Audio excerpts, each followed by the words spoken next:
అందరికీ నమస్కారం అండి. నా పేరు Swathi. Welcome to my channel Swathi S H E V life style blog. ఈరోజు భగవద్గీత యథావిధిగా 9వ శ్లోకం అని చెప్పుకుంటున్నామండి. అందరం కూడా చూద్దాం. యజ్ఞార్థ కర్మణోన్యత్ర లోకోయం కర్మ బంధనః తదర్థం కర్మ కౌంతేయ ముక్త సంగ సమాచర. అంటే ఏం చెప్తున్నారు ఇక్కడ అంటే, అర్జున, యజ్ఞ ప్రక్రియ కర్మ. దేని వలనైతే యజ్ఞం పూర్తవుతుందో ఆ ప్రయత్నమే కర్మ. దీనివలన నిరూపించడం ఏమిటంటే, కర్మ ఒక నిర్ధారితమైన ప్రక్రియ.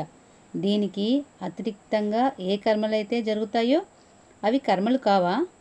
శ్రీకృష్ణుల వారు ఇలా అంటున్నారు, కావు, అవి కర్మలు కావు. అన్యత్ర లోకోయం కర్మబంధనః. ఈ యజ్ఞం యొక్క ప్రక్రియ కాకుండా ప్రపంచంలో జరుగున్నది ఏదైనా, జగత్తు అంతయు దేనిలోనైతే రాత్రింపగళ్ళు వ్యస్తమై ఉంటుందో అది ఈ లోకం యొక్క ఒక బంధమే కానీ కర్మ కాదు. మోక్షిసే శుభత్ అశుభం. అంటే ఈ సంసారపు బంధం నుండి ముక్తిని ఇప్పించేది కర్మ. యజ్ఞం యొక్క ప్రక్రియ మాత్రమే కర్మ. దేని వలన అయితే యజ్ఞం పూర్తవుతుందో ఆ పని కర్మ. కాబట్టి అర్జున, ఆ యజ్ఞాన్ని పూర్తి చేయడానికి సంగదోషం విడిచిపెట్టు, బాగుగా కర్మను ఆచరించము. సంగదోషం నుంచి విడిపడకుండా కర్మ చేయడం జరగదు. ఇప్పుడు మనం యజ్ఞం యొక్క ప్రక్రియ కదా కర్మ అని అర్థం చేసుకుంటున్నాము. కానీ ఇక్కడ మళ్ళీ ఒక ప్రశ్న పుడుతుంది. అదేంటంటే, ఈ చేయవలసిన యజ్ఞం ఏమిటి?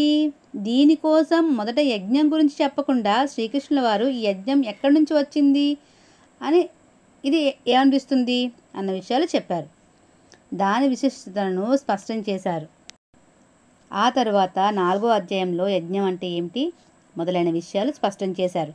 యోగేశ్వరుడైన శ్రీకృష్ణుల వారు అతని శైలి వలన ఏం స్పష్టమవుతుందంటే, ఏదైనా వస్తువు యొక్క చిత్రణ చేయాలంటే అతను మొదట దాని విశిష్టతలను చిత్రీకరించాలి. దాని వలన శ్రద్ధ జాగృతమవుతుంది. ఆ తరువాత అతను దానిలో పాటించవలసిన జాగరూకతలను స్పష్టం చేస్తారు. చివరికి ముఖ్య సిద్ధాంతాన్ని ప్రతిపాదిస్తున్నారు. జ్ఞాపకం ఉంచుకోవాల్సింది ఏంటంటే, ఇక్కడ శ్రీకృష్ణుల వారు కర్మ యొక్క రెండవ పక్షం గురించి చెప్తూ కర్మ ఒక నిర్ధారితమైన క్రియ అని అంటారు. ఏదంటే అది చేయడం కర్మ కాదు.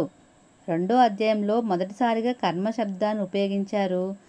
దాని విశిష్టతలను, దానిలో పాటించవలసిన జాగ్రత్తలను గురించి చెప్పారు. కానీ కర్మ ఏమిటన్నది చెప్పలేదు. ఇక్కడ 3వ అధ్యాయంలో ఎవరు కర్మ చేయకుండా ఉండలేరు అని అంటారు. ప్రకృతి చేతిలో పరాధీనుడైన మనుష్యుడు కర్మ చేస్తాడు. ఏ మనుష్యులైతే మొండిగా ఇంద్రియాలను నిరోధించి మనస్సులో విషయాలను గురించి ఆలోచిస్తారో వారు ఆడంబర పూర్ణులు, ఆడంబరం కోసం ఆచరణ చేసేవారు. కాబట్టి అర్జున, మనస్సు ద్వారా ఇంద్రియాలను నియంత్రిస్తూ నీవు కర్మ చేయుము.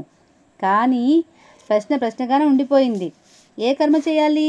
దీని గురించి యోగేశ్వరుడైనటువంటి శ్రీకృష్ణుల వారు ఇలా అంటున్నారు, అర్జున, నీవు నిర్ధారితమైన కర్మనే ఆచరించుము. ఇప్పుడు ఉదయించే ప్రశ్న, మనం చేయవలసిన నిర్ధారితమైన కర్మ ఏమిటి అనేది. అప్పుడు అతను ఇలా చెప్తున్నారు, యజ్ఞానికి కార్యరూపం ఇవ్వడమే కర్మ. ఇప్పుడు యజ్ఞం అంటే ఏమిటి అన్న ప్రశ్న పుడుతుంది. ఇక్కడ యజ్ఞం యొక్క విశిష్టతలను గురించి చెప్పి ఊరుకుందాము. ముందు 4వ అధ్యాయంలో యజ్ఞం యొక్క రూపం కనిపిస్తుంది. దాన్ని ఆచరించడమే కర్మ. కర్మకు ఇచ్చిన నిర్వచనం గీతను అర్థం చేసుకోవడానికి అవసరమయ్యే సాధనం. యజ్ఞం కాకుండా ప్రపంచంలో లోకులు ఏదో ఒకటి చేస్తూనే ఉంటారు కదండి. కొందరు పొలం పని చేస్తే మరికొందరు వ్యాపారం చేస్తారు.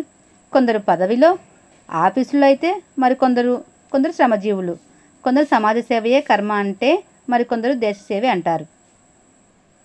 మరియు ఈ కర్మలోనే లోకులు సకామానికి మరియు నిష్కామానికి భూమికలు కూడా తయారు చేశారు. కానీ శ్రీకృష్ణుల వారు ఏమంటున్నారంటే, ఇవి కర్మలు కావు. అన్యత్ర లోకోయం కర్మబంధనః. యజ్ఞం యొక్క ప్రక్రియ కాకుండా వేరే ఏదైనా కర్మ చేయబడితే అది ఈ లోకపు బంధనకారి అవుతుంది. అది కర్మ కానీ మోక్షం ఇప్పించే కర్మ కాదు. వాస్తవానికి యజ్ఞం యొక్క ప్రక్రియ కర్మ. ఇప్పుడు యజ్ఞం గురించి చెప్పకుండా మొదట యజ్ఞం వచ్చింది ఎక్కడి నుంచి అనేది చెప్పారు. రేపు చెప్పుకుందాం విషయాన్ని.